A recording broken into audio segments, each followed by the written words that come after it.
Muy bien, buenos días, pues aquí está de nuevo su psicóloga Isabel Galván y ahora con una mega sorpresa que yo sé que a ustedes les va a encantar porque tengo un invitado que pues para mí es un honor poder estar con alguien que maneja un tema que yo desconozco, entonces va a ser de muchísimo aprendizaje y tengo muchísimo gusto en presentar al licenciado Guillermo Cuevas Agis, que él es licenciado en música.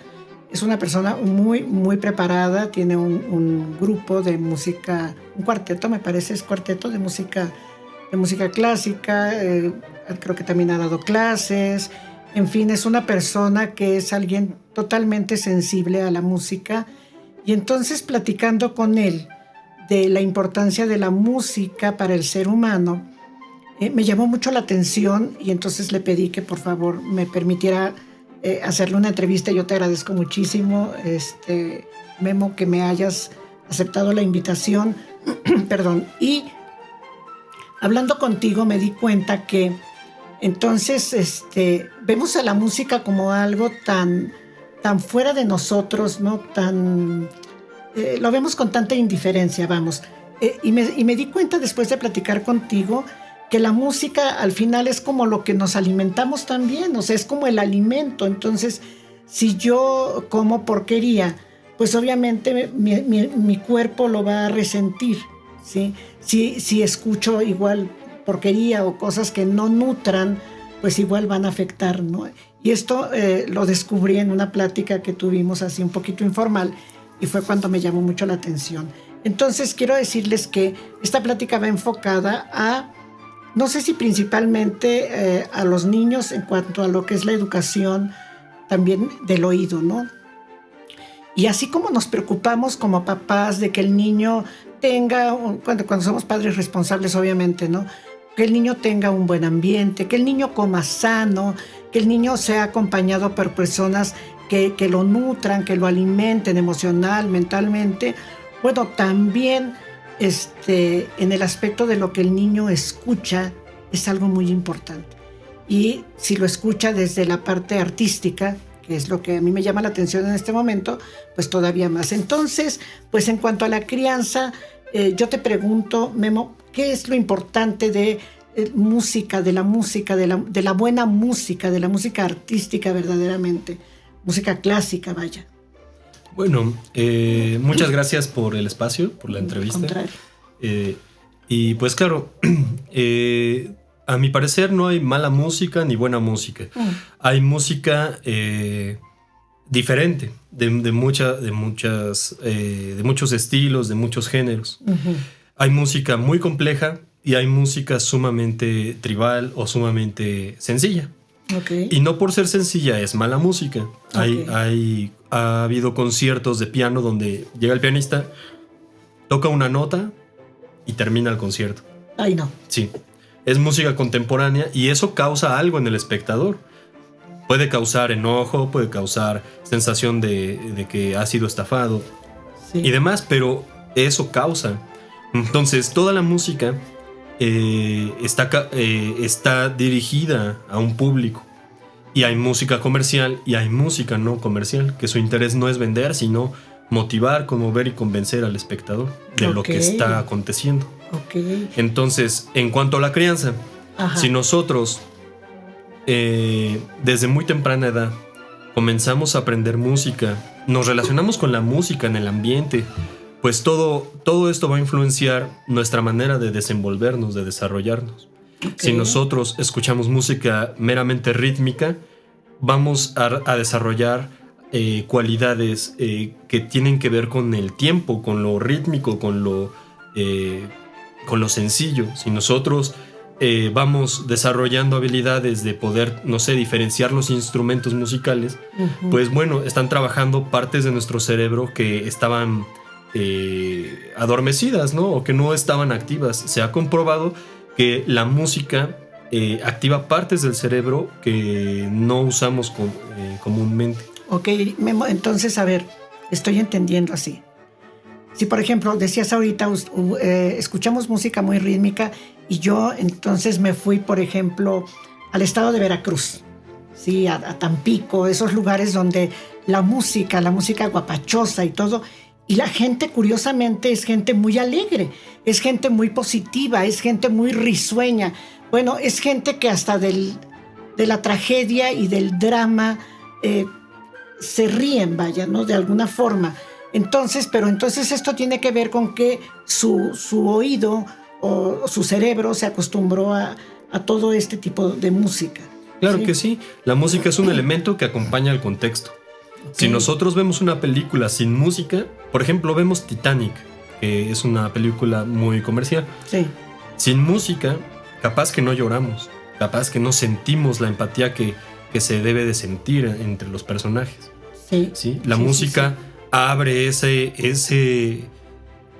pues desbloquea ese pequeño momento en donde uno se empatiza con el otro. Okay. ¿Por qué? Porque es un lenguaje que todos comprendemos. Es un lenguaje. Recuerdo que el otro día en uno de los videos que grabé, yo hablaba de que me parecía muy difícil de comprender cómo un músico puede transmitir a través de un objeto inanimado una emoción, y que esa emoción cruce por ese objeto inanimado y llegue al oyente y lo sensibilice, ¿no? Entonces esto a mí me parece, por ejemplo, música que a mí me gusta, ¿no? Yo escucho la guitarra de Santana, de Carlos Santana, y bueno, se me pone la piel así chinita y digo, pues es un aparato, no sé de qué material, ¿verdad? A lo mejor plástico, madera, con unas cuerdas, pero entonces quiere decir que lo que se está transmitiendo a través de ese instrumento es la emoción del artista para interpretar. Claro que sí. La música es el medio por el cual nos comunicamos los músicos. Nosotros podemos oír música de otras partes del mundo y comprendemos si está enojado o está triste o está sensible o está feliz. Y es meramente por una cuestión que el ser humano viene como precargado con ese entendimiento de la música. Desde la prehistoria, el ser humano ha sentido la necesidad de comunicarse. Y al no haber un lenguaje sistematizado, como un idioma, una lengua, pues se comunicaba con sonidos y con silencios. Y precisamente es la definición de música. El arte que combina en un espacio de tiempo sonidos y silencios. Entonces, ¿cómo podían identificar que estaban hablando de ir a cazar a un mamut? Pues no sé, hacían sonar tambores o le pegaban a algo muy grueso y grande para sentir esa sensación de que iban a algo grande. O cómo imitaban a las aves con el silbido, con el canto. Silbido, sí. Entonces siempre ha sido una necesidad de comunicarse a través de los sonidos y de los silencios y de la imitación, por imitación. Okay. Y es ahí donde vemos cómo la música nos ayuda a que por imitación podamos ejercer una crianza de una u otra manera. Ok, entonces quiere decir que, por ejemplo, hablabas de cuando no había un lenguaje construido como tal, entonces era a través de los sonidos, y luego ya, si de ese sonido venía una acción, entonces ya esa acción y ese sonido ya se vinculaban, y pues las personas ya después con el puro sonido, ¿no? Bueno, ahorita estoy también me voy a los perros de Pavlov, ¿no? De por qué la psicología fue en un momento aceptada, pues fue en base a la salivación de los perros de Pavlov, ¿no? Que él les hace una pequeña incisión en el estómago para ver cómo funcionaba su aparato digestivo cuando comían, y entonces pero se va dando cuenta que no nada más es cuando comían, sino era antes y antes y antes y antes. Entonces se da cuenta que el perro empieza a tener movimiento intestinal o gástrico, o como sea, sus jugos gástricos, en el momento en que el perro escucha la puerta y la campanita, él ya empieza a salivar porque ya sabe que viene la comida. Entonces, y eso finalmente es un sonido también, ¿sí? Entonces, como si lo que dices ahorita me queda claro, de cómo el sonido es parte de la comunicación total del ser humano y cómo se puede transmitir entonces una emoción. Yo recuerdo que en una ocasión, escuchando a Grieg, porque yo antes escuchaba mucha música clásica, ahorita ya no la escucho, pero antes sí. Entonces yo me compré un CD, lo puse y no me di cuenta. yo empecé a sentir, no me acuerdo qué CD era, a lo mejor eran determinados tipos de melodías, ¿no? Yo empecé a tener una sensación muy desagradable. Y mi hijo, el más chico, tenía como 3 años, me acompañaba en la casa. Y entonces yo no sabía qué estaba pasando hasta que en un momento me di cuenta que era el CD y fui y apagué la música. Y en el momento en que apago la música, mi niño de 3 años voltea y me dice, ay, qué bueno que ya se acabó. O sea, estábamos sintiendo lo mismo. Algo que no era agradable. No sé qué, pero no era agradable. Sí. Entonces, ahorita que dices, la música genera emoción. Sí, y sensaciones, diferentes sensaciones. Por ejemplo, hablando concretamente de la música clásica, sí. Durante toda la historia de la humanidad se ha ido desarrollando el lenguaje musical. Y es esto que se desarrolla una escritura, se desarrolla una lectura, se desarrolla un entendimiento por el lenguaje musical. Claro. Entonces, en la música clásica, que por cierto, uno de los más grandes psicólogos de la historia fue muy amigo, íntimo amigo de uno de los más grandes músicos de la historia. Y estamos hablando de Freud y de Wagner. ¿A poco? Eran íntimos amigos. Entonces, ¿por qué? Porque trabajaban con las emociones. Claro. Y cómo a través de la música podían hacer sentir al espectador una u otra cosa. Bueno, y con la música clásica se ha visto cómo con la variedad de ritmos, con la variedad de timbres, con la variedad de instrumentos, se pueden lograr una u otra sensación en el ser humano. En cambio, tenemos otro tipo de música, que es la música comercial. ¿Por qué? Porque está diseñada para vender. Nos provoca otro tipo de sensaciones. Difícilmente nos va a poner melancólicos una pieza de reggaetón. Tal vez el texto nos ponga melancólicos, pero la música no.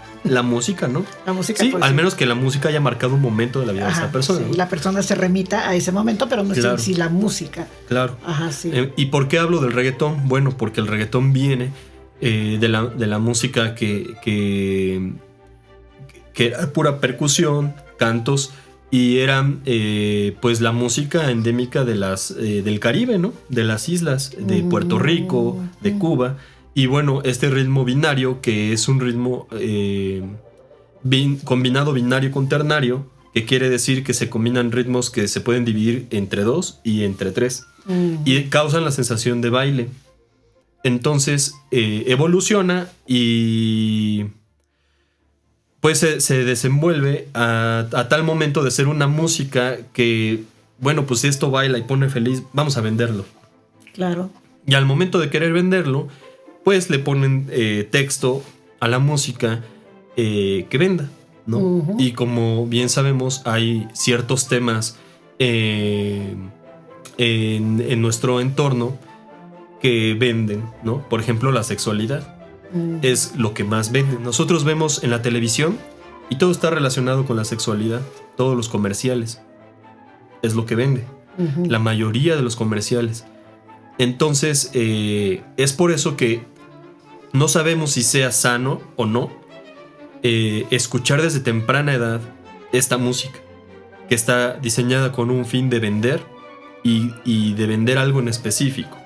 Dirigido a la sexualidad. Dirigido a la sexualidad. Entonces, por ejemplo, para un niño, pues no es lo más adecuado, no está en su momento. Vaya. Sí, entonces sí es importante saber qué tipo de música debe de escuchar desde un bebé. Claro. Por ejemplo, ¿no? Sí. Desde un bebé. Hay muchos estudios con la música de Mozart, que fue uno de los grandes genios de la historia de la música y de la humanidad. Pues él traía la música. Dicen que su escritura no tenía ni un tachón. ¿Qué quiere decir? Que él, como escuchaba, iba escribiendo la música sin errores. Entonces, es un genio. Fue un genio. Y entonces se han hecho estudios de qué pasa si en la crianza nosotros implementamos la música de Mozart en las actividades cotidianas. Por ejemplo, antes de dormir o durante el sueño, a la hora de la comida. ¿Qué es lo que va causando esta música? Y para los que no conozcan la música de Mozart, pues es música hecha con tal genialidad que uno se siente en paz, uno se siente feliz, hay una variedad de emociones. Hizo óperas que retratan la vida cotidiana de las personas. Hasta ese momento la ópera solamente relataba hechos heroicos, ¿sí? Sí, como sí, matar dragones, como cruzar los mares. Pero Mozart no, Mozart hacía de su música historias cotidianas, ¿sí? De la vida de unos maridos que se van a casar y de su servidumbre, o la famosa ópera de La Flauta Mágica es una de las óperas más complejas porque retrata con signos a la humanidad. Por ejemplo, un personaje es un pájaro y ese pájaro es representado por la flauta, ¿sí? Otro personaje es el sol, otro personaje es la noche. Entonces, y esta precisamente es la que más recomiendan ponérselas a los niños. Fíjense. Porque está hablando qué interesante. De la luz, de la oscuridad, del bien, del mal y también un hecho heroico, ¿no? Que es el amor, rescatar el amor. Entonces, que un niño se vea permeado por estos signos, por estos elementos sonoros, pues va a ser más nutritivo que solamente escuche un ritmo y una letra dirigida a otro tipo de consumidores. Claro, sí, que lleva otra intención, ¿sí? Entonces quiere decir que, a ver, entonces yo sé que los músicos clásicos, los grandes maestros, compositores y todo, pues gozan de una fama tremenda. Pero, curiosamente, en la mayoría de la gente, si hablan uno de Mozart, de Vivaldi, pues son sumamente conocidos, ¿sí? Y a lo mejor hay muchos excelentes también, pero que no otorgaron eso, como dices tú, algo cotidiano. Y ellos se quedaron y siguen en el gusto de la gente también.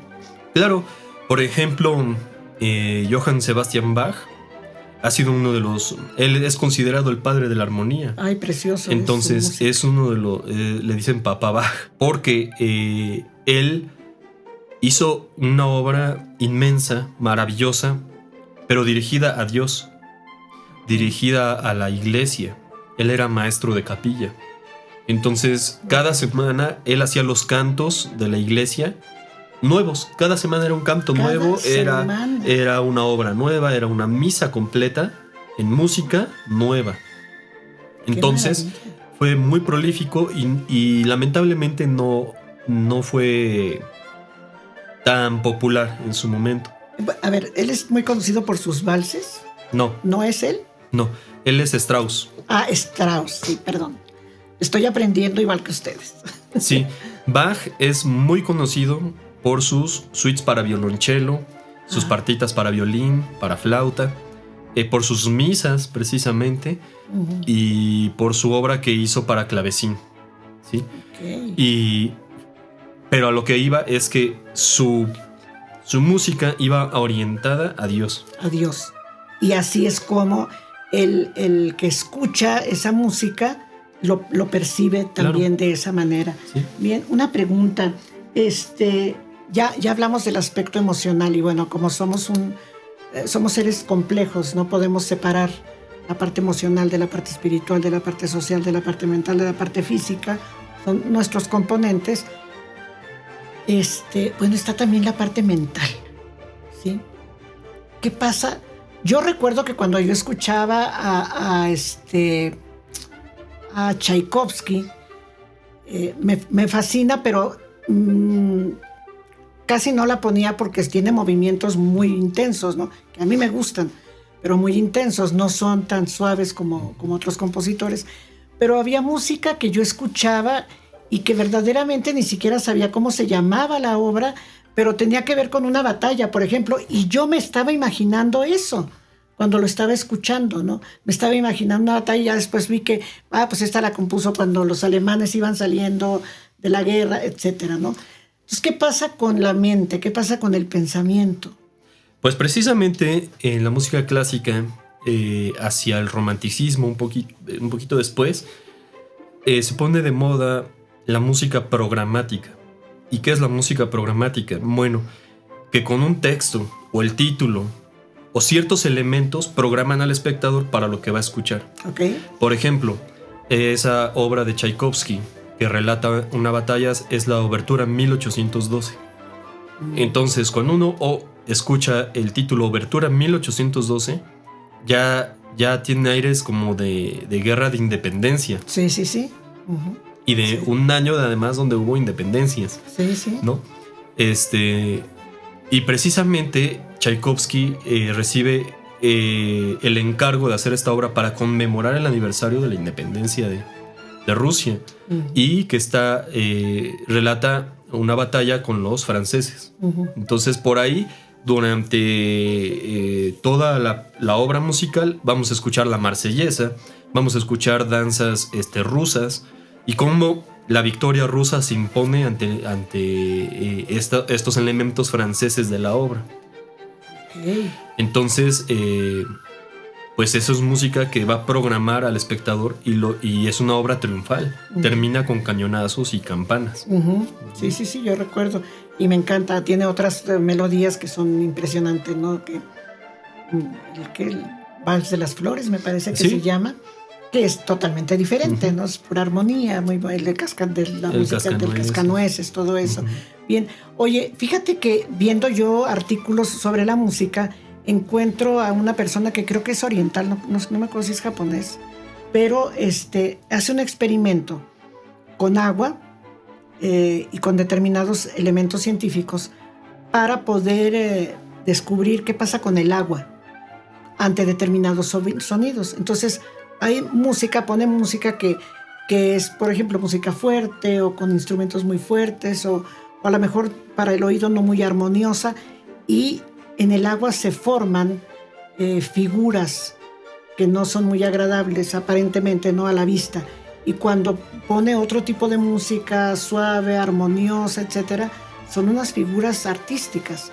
Entonces, a ver, quiere decir que si nosotros somos 30, ¿qué? ¿Cuántos somos de agua? 80 o 75% agua.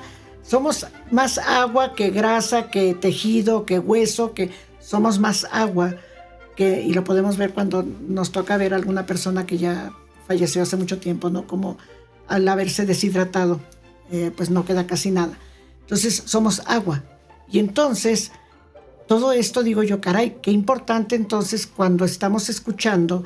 Y todo eso está teniendo un impacto en nuestra mente, en nuestra emoción, pero también en nuestra parte física, porque va a haber una respuesta de todo ese líquido que somos ante lo que está entrando por el oído. Y no solo del líquido, también del sólido, porque el sonido viaja a través del sólido y del líquido. Solamente el sonido no se propaga en el vacío. Por ejemplo, en el espacio exterior. Se han hecho cámaras de vacío y adentro no hay sonido. No hay sonido. Pero en el sólido sí y en el líquido también. Okay. Entonces, en cuanto a esto, me parece que se ve marcado por dos elementos. El principal, que es físico, uh-huh. ya que una onda sonora viaja en espiral, uh-huh. y viaja a través, por ejemplo, del aire, que son partículas, y las moldea. Un sonido puro, imaginemos un sonido puro, va a generar en el aire unas figuras que no vemos, porque son partículas, que significan ese sonido. Entonces, si nosotros ponemos ese sonido puro en una membrana con arena, la arena se va a moldear a la figura visible de ese sonido. Ajá. Ahora, ¿qué pasa cuando ponemos dos sonidos? Bueno, pues cada sonido tiene como su huella digital, ¿no? Okay. Cada sonido va a moldear el aire o un sólido con esa figura con la que se propaga, ¿sí? Se puede propagar en una espiral perfecta, o se puede propagar como en una especie de sol, uh-huh. o se puede propagar como si fueran mandalas, ¿no? Ajá, sí. Estas figuras. Entonces, físicamente, el sonido va moldeando los espacios, ¿sí? Okay. Por ejemplo, un instrumento de cuerda frotada como un violonchelo, con el tiempo la madera va resonando cada vez más, porque el sonido la va moldeando. Cuando un instrumento ha sido tocado durante muchos años, ese instrumento se va moldeando a ese sonido, al sonido de sus cuerdas, al sonido de su ambiente. Entonces, ¿qué pasa? Que con el paso del tiempo, aunque sea madera, se evalúa más el instrumento porque se va moldeando. Hay instrumentos como por ejemplo los metales que también se moldean, pero su deterioro es mayor. Entonces esos instrumentos con el paso del tiempo, aunque se moldeen, no se moldean tanto o tan rápido contra su deterioro. Entonces esos instrumentos se devalúan. Gana el deterioro. Sí, pero a lo que iba es que el sonido moldea. Así como una gota de agua en un mismo lugar va haciendo un hoyito. Lo mismo el sonido, tal vez no tan rápido como una gota de agua, pero también va moldeando los lugares y los espacios. Okay. Entonces cuando nosotros estamos, por ejemplo, ante una orquesta, todo ese sonido lo podemos sentir en el cuerpo, no solo lo oímos, sino también lo sentimos. Sí, o en un lugar donde pongan música, o en un concierto de rock, o de reggaetón, o de cualquier género, pues cuando suena el grave, ¡pum!, sentimos como la ropa hasta se mueve. Ajá, sí. Porque es la onda sonora viajando a través del espacio. Okay. Y nosotros, como si fuera una bomba, ajá, se expande y nosotros sentimos físicamente cómo nos impacta en nuestro cuerpo el sonido. Entonces tenemos que ser muy claros a que lo que escuchamos va a tener un impacto que puede ser positivo, que puede ser negativo. Claro. Ahorita estoy recordando que cuando yo trabajaba en los centros de rehabilitación, que he grabado esos videos de las adicciones, a mí me llamaba mucho la atención. De momento yo no entendía, después entendí y ahorita lo estoy recordando, por qué los padrinos, que son los directores casi de los centros de rehabilitación, le decían a los que ya iban saliendo de la rehabilitación, les decían: no escuches la música que escuchabas cuando te andabas drogando o cuando andabas con la botella, ¿sí? ¿Por qué? Porque te va a regresar, les decían. Y a lo mejor ellos ni siquiera sabían por qué. Sabían que sucedía y lo habían experimentado quizá en su propia enfermedad, ¿sí? Pero pasaban ese mensaje, ¿sí? No escuches la música, cuando menos por un tiempo en lo que tú maduras tu rehabilitación.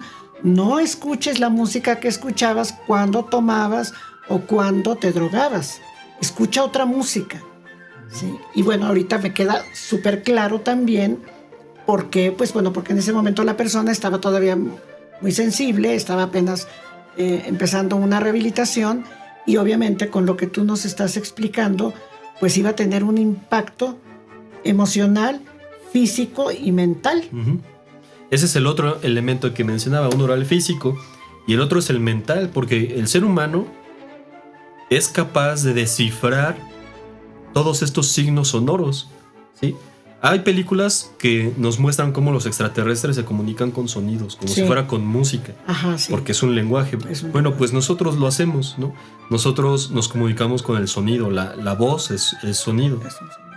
Bueno, pues todo esto repercute en nuestro inconsciente y en nuestro consciente. Uh-huh. ¿Qué pasa cuando nosotros saboreamos un platillo? Nos puede remitir a algo, un recuerdo, o nos puede ser una experiencia nueva. Sí. Lo mismo con el olfato, un olor, y lo mismo con el oído.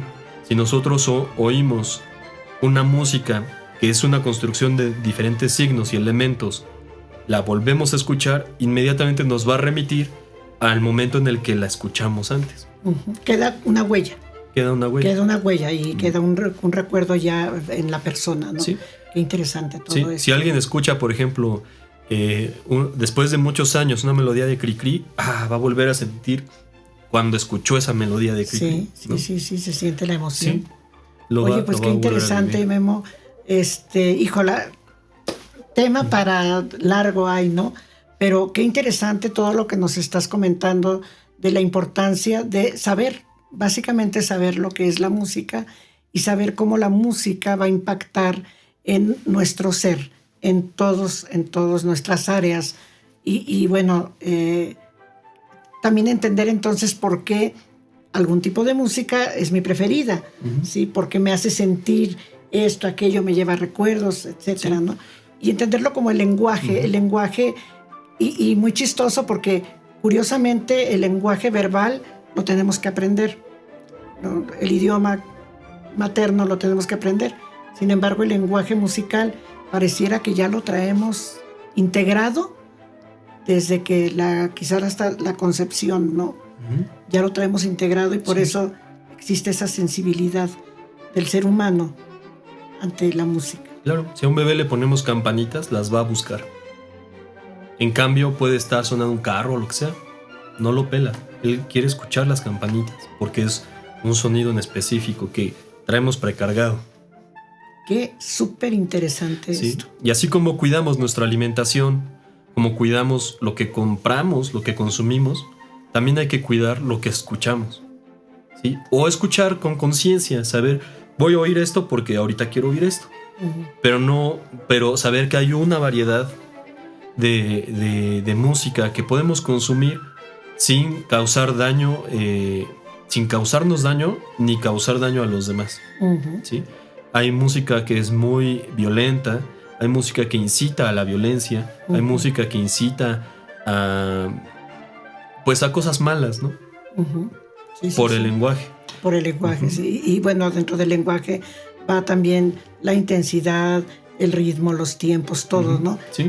Por ejemplo, cuando uno va a un restaurante caro, uh-huh. ¿no? Pues la música es música de piano, uh-huh. música muy suave.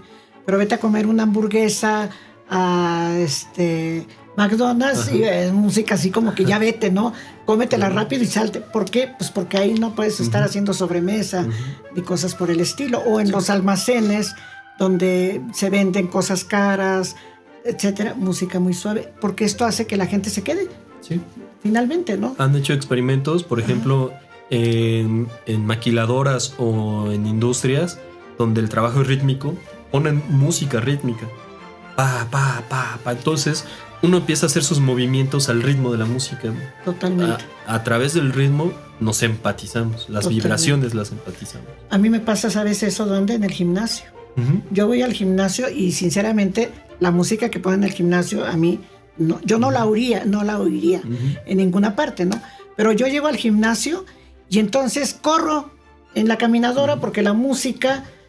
ya me di cuenta que uh-huh. eso es lo que provoca, ¿no? Uh-huh. Entonces, bueno, para eso está, y pues como dices tú, hay estudios que dicen, ¿sí? Este tipo de música va a funcionar aquí, sí, porque a lo mejor si pusieran que es la música que a mí me encanta, que es la música de bolero romántico en un gimnasio, pues la gente se duerme o ni entra, ¿no? Entonces, sí, como el haber estudiado ya, el que haya gente que se dedica a estudiar y a comprender el lenguaje de la música, bueno, lo utilizan ya también para la mercadotecnia y es muy válido, finalmente, claro. ¿no? Uh-huh. Muy válido, pero sí también nosotros entender que esa música va a tener un impacto. Y como decías ahorita, hay música violenta, música que incita, y bueno, tenemos mucha música, ¿no? Que puede ser no muy agradable o no muy favorable, uh-huh. más que agradable, porque agradable puede ser hasta un ritmo agradable, pero no muy favorable. Sí. ¿Sí? Como los narcocorridos, cosas así que dices, híjola, uh-huh. pues no es así como que lo mejor, y menos para que lo escuche un niño, sí. ¿no? Entonces sí tener cuidado. Memo, pues algo más que quieras agregar a esta entrevista que me está fascinando. Pues nada más, muchas gracias por el espacio y pues si dejan sus comentarios, con gusto estaremos respondiendo algunas dudas o haciendo algún debate. Claro que sí.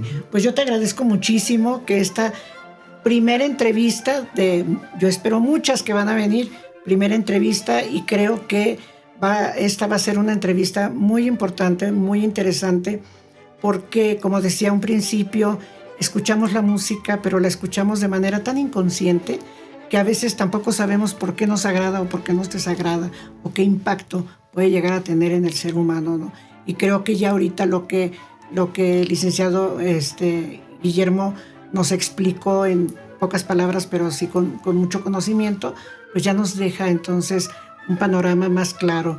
Y bueno, yo invito a aquellos que son principalmente papás, padres de familia, cuidado con lo que sus hijos estén escuchando de música, porque bueno, ya sabemos por qué, ¿no? Entonces hay que tener cuidado, porque así como comemos y buscamos el mejor alimento, pues también hay que escuchar algo que nutra al ser humano.